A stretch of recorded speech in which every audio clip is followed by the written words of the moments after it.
Hey there, I'm Mike Warrior Jr. And, you know, I did a few videos to get my real thoughts on the various Teenage Mutant Turtles the shows and the Teenage Mutant Turtles movies. So now I'm going to get my real thoughts on the Teenage Mutant Turtles video games. First is the original for the NES, and actually, I'm kind of confused by whether the NES version came first or the arcade game came first. But let's talk about the NES one first. So I always assume that's the first one. I think they both came out the same year. Now, I never had a copy of the original video game. Well, one of my cousins did, so I just played there a lot. Yeah. I remember looking at the instruction book and being a little bothered that the Crank was in it. I remember there was one time I was playing, I made it to the infamous water level, and it's kind of annoying when I saw that's only a timer. And yeah, that's as far as I made it, and I died. Of course, back then, I thought it was just my problem. I didn't know that everyone had toward that level. So it was a little moment of pride when I learned that a lot of people tried to toward the underwater level. Yeah. And of course, I didn't think it was stretch turtles, and so they people overlooked. Yeah, I remember that one not being as good as the later better ones. But then there's the arcade game, which then came to NES as Teenage Mutant Ninja Turtles 2, the arcade game. That is a really awesome Ninja Turtles game. Yeah, I remember playing the arcades first. Remember when I was first playing it, I tried being rock steady.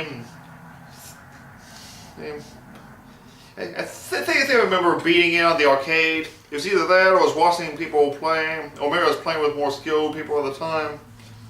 Of course, I kind of doubt that we would just watch people playing the whole game when they were playing, as opposed to just trying to play another game. Yeah, I do remember who was saying the whole game. I thought it was kind of cool when they did it with both Barrel and Rock Steady. This thing I got the NES version. It's got strange how like I had trouble being in Rock Steady where I was playing at the arcade, but that felt like it was easier being Bebop. But then on the NES, I seemed to have an easier time with Rock Steady, but it took a long time for me to beat Bebop. I've only beaten Bebop on the NES version when I used the Game Genie. Actually, before I got the Game Genie, I'd only beat him once. And then at that time, I had to get to level 4, I think. Yeah, I got a Game Genie that I would play to beat the game using infinite lives and infinite energy. But really like the Krang battles, especially like this one. And kind of like battling several shredders. Of course, what I was a little disappointed by was that the level they had both Barrel Rock Steady, they were replaced by Baxter's of Flying. Wasn't really that disappointed, but that's one of the things I was looking forward to playing the game. Actually, I found out about that change by looking at a magazine or something. Don't know if it was in the store. Like, don't know if it was that actual player's guide or I found a copy of Nintendo Power. Just looked at it. Yeah. Then there's Teenage Mutant Ninja Turtles 3, the Manhattan Project, which I've never played without the Game Genie, so I've always beat it when I played it. I really like the new special moves the Turtles have, especially Raphael's drilling. This was really fun. They kind of seem like it's a little bit bigger than the previous game. That could just be my memories talking. If that's kind of cool, that Sugar Shredder appears in this one. So much more to like about. I think there's more presence of the Mousers in this one than the previous one. Then there's Turtles in Time, which was an arcade game first, and then there was on this Super Nintendo. Because I never played the Super Nintendo version. The arcade game, like whenever I go to a place that had it, I used to be happy and try to play that one. Because it wasn't on the arcade, it wasn't very often that I'd pass the first level with Bowser Starkman. Yeah. So I remember, like, I think there was only one time I actually beat Bowser Starkman when I got to level 2 or 3.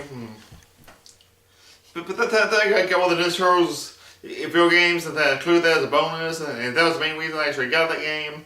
And I was able to unlock it, I played it, I beat it. But again, this is a little unfair because when you're playing out there, you get unlimited continues. But really, like, it is one of the best Turtles games. But they like at the beginning, when Krang is applies a giant, it's shooting out lasers, and like the Krang barrel later on. It kind of looked like we were battling a Tucker and Razor. Because this guy says that Beer walks around in the arcade version, but right in the Super Nintendo version. Yeah, it probably would be cool to play the Super Nintendo version. might be cool to play the updated version, like if that was on the Xbox or whatever. Yeah, that might be a fun one to play. I've never had any Xbox systems. Yeah, I think I remember like first time I saw the Turtle Time arcade game. Then basically replaced the arcade game. Then went to another arcade which had both of them.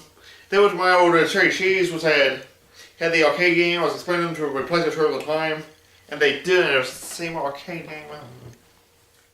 I was to play Teenage Mutant Turtles, the Hyperstone Heist. At the time, I did not know that it included elements of the Turtles in Time. It was kind of interesting how the Super Nintendo released Turtles in Time. Technically, Teenage Mutant Turtles 4 Turtles in Time. Well, the Hyperstone Heist didn't call it Turtles 5 or whatever. They didn't have a monopoly on the numbers, sequel things, or they thought it'd be too confusing if it was on a non-Nintendo system. That was kind of cool. I mean, I liked how when you fought the villains, you could see an energy bar, so you know how close you are to beating them. Because I think that's in Turtles in Time also. But I was kind of feel like the House of High School wasn't really that good. Like wasn't bad. It wasn't the best Turtles game. Like definitely better than the first one. And I have played a few games based on the later Ninja Turtles series, like Teenage Mutant Turtles 2, Mutant Melee, or I think it's Mutant Melee or Manhattan Mutants, something that was on the PlayStation 2. I think I had a lot like that, like the Turtles, though the game was really hard, especially on the first main boss. And of course, the main reason I even got that game is because you got a lot like Turtles in Time. If I like Turtles in Time, I've rarely played the main content since then. Yeah, but anyhow, where my thumbs a little while trying to do a lot of fighting. Yeah, what is with that first boss where it seems like you had to fight forever before you can actually lose energy? Then there's the Teenage Mutant Turtles game for the 3DS, the one based on the anime series.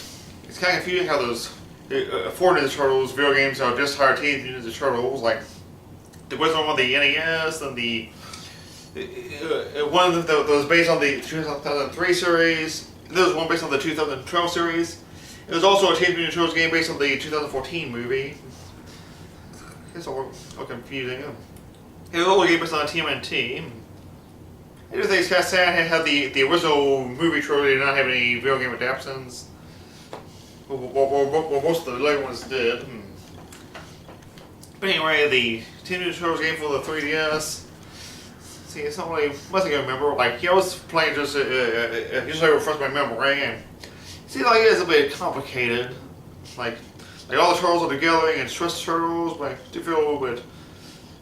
I feel like I have some trouble with the stretching and stuff, and it's kind of annoying how all the turtles seem to be fighting, but the bad guys only die unless your turtles actually fighting them.